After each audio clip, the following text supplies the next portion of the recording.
సురేష్ కొచాటిల్ గారు 139 లాస్ట్ ఎలక్షన్స్లో non BJP పార్టీలు తెచ్చుకున్నది. ఈసారి ఆ సంఖ్య దాటుతుందా, తగ్గుతుందా? తగ్గదండి, అదంతా డెఫినెట్గా. ఎందుకంటే మనం ఒకటి మాట గుర్తుపెట్టుకోవాలి, వీళ్ళకు ఇక్కడి నుంచి సీట్లు వస్తాయని చూస్తే మెయిన్గా 543 స్థానాల్లో బీజేపీ కాంగ్రెస్ పోటీ నడుస్తున్నది 190 స్థానాలు. ఇంకా మూడో పార్టీ లేదు అక్కడ. ఇది మెయిన్లీ రాజస్థాన్, మధ్యప్రదేశ్, ఛత్తీస్గఢ్, గుజరాత్ ఇట్లాంటి సీట్లలో డైరెక్ట్ పోటీ అవుతుంది బీజేపీకి, కాంగ్రెస్కి. ఇప్పుడు కాదు, 2009, 2014, 2019 ఈ 190 స్థానాల్లో కన్సిస్టెంట్గా బీజేపీ 160 నుంచి 175 సీట్లు తీసుకున్నాడు. లాస్ట్ టైం 2019 ఎలక్షన్లో 190 స్థానాల్లో 175 స్థానాలు బీజేపీ గెలిచారు. అంటే ఇక్కడ ఇండియా కూటమి అనేది ఒక కూటమి లేదు, డైరెక్ట్ ఫైట్. ఎందుకంటే రాజస్థాన్ లాంటి ప్లేస్లో, మధ్యప్రదేశ్ లాంటి ప్లేస్లో కూటమి లేదు, కూటమికి ప్రసక్తే లేదు అక్కడ. సో అట్లాంటి పరిస్థితుల్లో ఈ 175 స్థానాలు బీజేపీ గెలుస్తున్నప్పుడు అప్పుడే బీజేపీకి ఒక హెడ్ స్టార్ట్ వచ్చేస్తుంది. దాని తర్వాత బీజేపీ ఇంకొక 180 స్థానాలు ఉన్నాయి. అక్కడ బీజేపీ వర్సెస్ రీజనల్ పార్టీస్ ఒక కాంటెస్ట్ ఉంటుంది. అక్కడ కాంగ్రెస్ నుంచి కూడా కొంచెం అలయన్స్ ఉంటుంది. అక్కడ కూడా చూస్తే మీరు బీజేపీ ఆల్మోస్ట్ 120 స్థానాలు గెలిచారు. సో ఈ కాంబినేషన్ మీరు పెట్టుకుంటే, ఈ 175, 120 పెట్టుకుంటే అక్కడే మీకు బీజేపీ 300 క్రాస్ చేస్తున్నట్టు మీకు కనిపిస్తుంది. దాని తర్వాత regional versus regional, Congress versus regional parties ఉన్నారు. సో కాంగ్రెస్కి పోయిన 2014 కానివ్వండి, 2019 ఎలక్షన్లు చూస్తే కాంగ్రెస్కి 44, దాని తర్వాత 52. ఎందుకు వచ్చిందంటే వీళ్ళు బీజేపీని ఓడిపోయలేకపోతున్నారు. వీళ్ళు అలయన్స్ పార్ట్నర్స్ తప్పుపట్టి ఫైదా లేదు. ఎందుకంటే మీరేం చేశారు అని క్వశ్చన్ వస్తుంది కాంగ్రెస్ దగ్గర.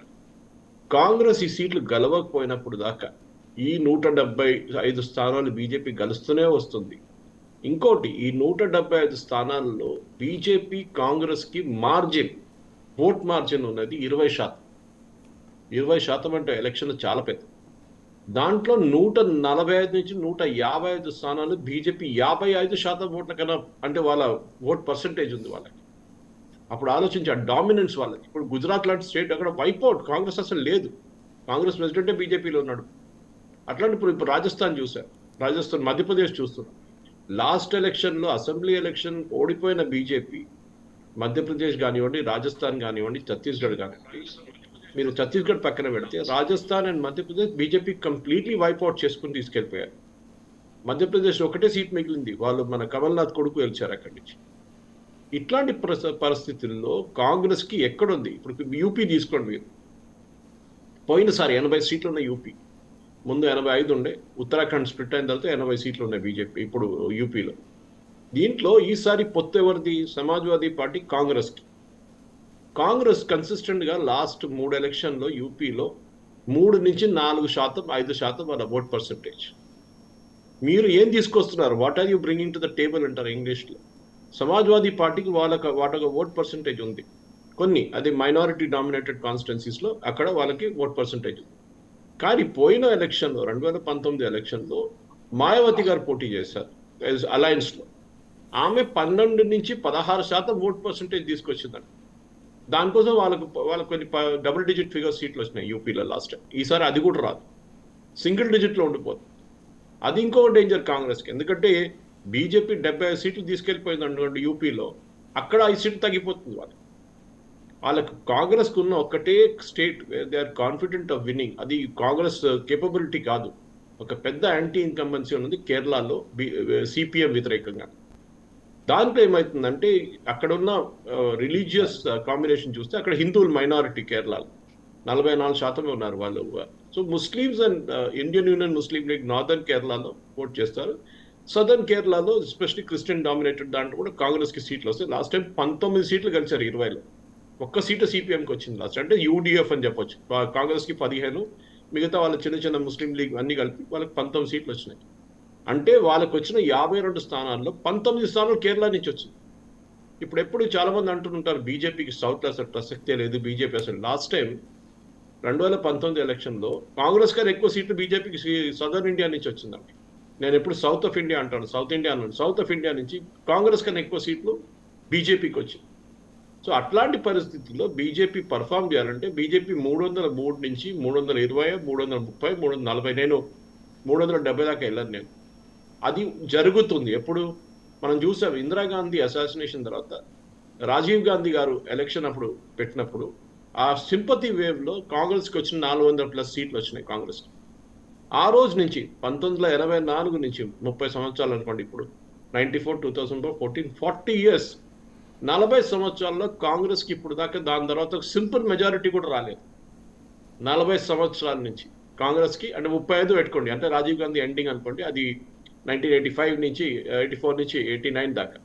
అంటే కాంగ్రెస్కి సింపుల్ మెజారిటీ కూడా రాని పరిస్థితుల్లో కాంగ్రెస్ ఎక్కడికి వెళ్తుంది, బీజేపీ ఎక్కడ తీసుకెళ్తారు ఓట్లు, దానికోసం మీరు చూస్తుంటారు చిన్న చిన్న పార్టీలు కూడా బీజేపీ తీసుకున్నారు వాళ్ళ దాంట్లో. అది వాళ్ళకి తెలిసింది బీహార్లో ఒక డేంజర్ ఉంది, బీహార్లో మనం పాసిబిలిటీ సీట్లు పోతాయి అనుకొని ఇమ్మీడియట్గా జేడీయూని తీసుకున్నారు రిటైర్ పార్టీలు. అట్లనే ఆంధ్ర వైపు చూడండి, మాకు ఒక్క సీటు కూడా రాదు, ఏదో 2-3 సీట్లు వస్తే టీడీపీతో పోటీ చేస్తే రావచ్చు అని చెప్పి అక్కడ టైప్ చేసుకున్నారు. ఒకటే స్టేట్లో వాళ్ళు ఫెయిల్ అయ్యారు అలయన్స్లో, అది ఒడిశాలో.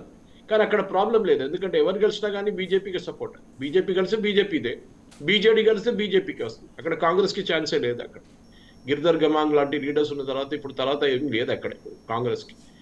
ఓవరాల్ సెనారియో వెస్ట్ బెంగాల్ తీసుకోండి, 18 సీట్లు వచ్చిన బీజేపీకి లాస్ట్ టైం.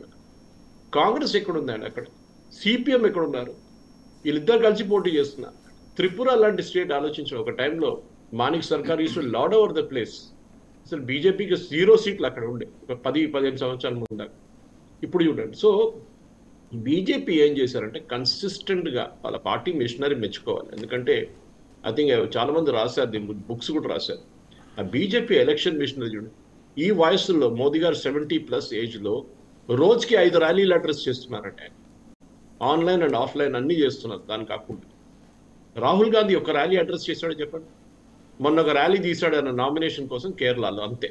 వాయనాడులో అక్కడ కూడా కాంగ్రెస్ ఫ్లాగ్ బయటికి తీయలేదు. ఆలోచించండి, కాంగ్రెస్ జెండా ముస్లిం లీగ్ బయటికి తీయనేయలేదు వాళ్ళని, కాంగ్రెస్ని.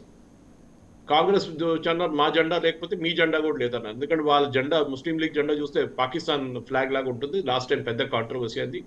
ఇద్దరు పార్టీలు ఫ్లాగ్ యూజ్ చేయకుండా ఈసారి రాహుల్ గాంధీ పోటీ చేస్తున్నారు కేరళ నుంచి. సో ఓవరాల్ సెనారియో చూస్తే మీరు అడిగిన ప్రశ్నకి 400 టచ్ అయితే 300, అది ఒక ల్యాండ్ స్లైడ్. ఆ ల్యాండ్ స్లైడ్ ఎప్పుడు వస్తుందంటే 55 నుంచి 60% ఓట్లు బీజేపీ తీసుకెళ్తే అప్పుడు ఒక ల్యాండ్ స్లైడ్ వస్తుంది. ఆ ల్యాండ్ స్లైడ్ రాబోతుంది ఒకటే ఫ్యాక్టరీ మీద, అది రామ మందిరం. అది సౌత్ ఆఫ్ ఇండియా నుంచి అది నార్త్ ఆఫ్ ఇండియా దాకా మొత్తం ఇంపాక్ట్ అయిందంట. అండ్ అసలు మనం ఒక స్లీపింగ్ ఒక వేవ్ అని చెప్తాం కదా, అది నడుస్తుంది. This is my opening comment. Right. Pentapati Pullarao గారు సార్, మీరేమంటారు?